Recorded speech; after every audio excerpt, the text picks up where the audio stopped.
En fait, le phénomène El Niño, nous, on avait émis une note d'information depuis décembre 2023.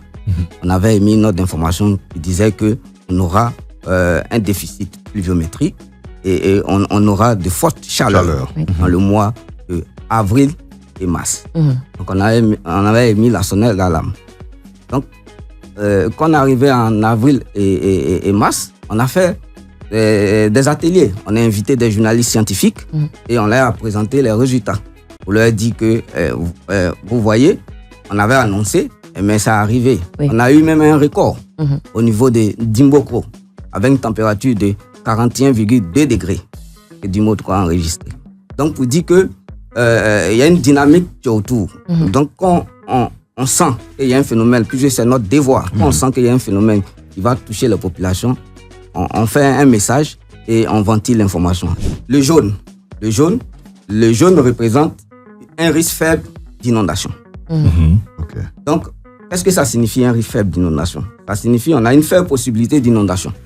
Et il y a les sites à très fort risque d'inondation peuvent être inondés.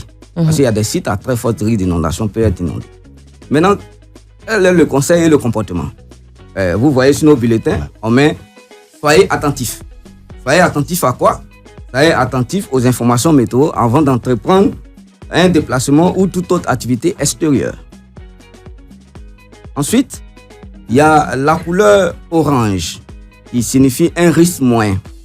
Ça veut dire quoi le risque moyen? Ça veut dire qu'on a une inondation très probable. Maintenant, quelles sont les conséquences possibles?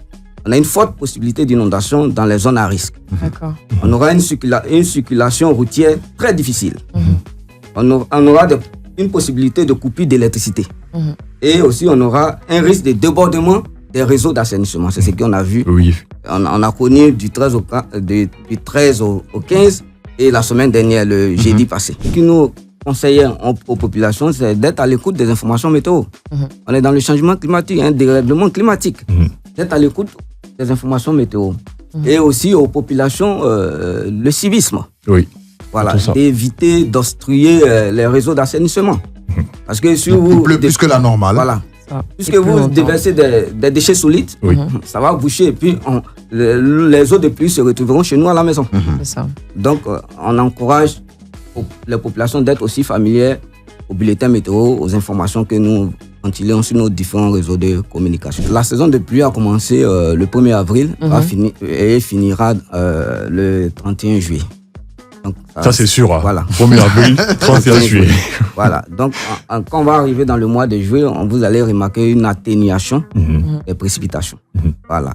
Donc, le mois de juillet-août, c'est la saison des pluies de la partie bande centrale et nord.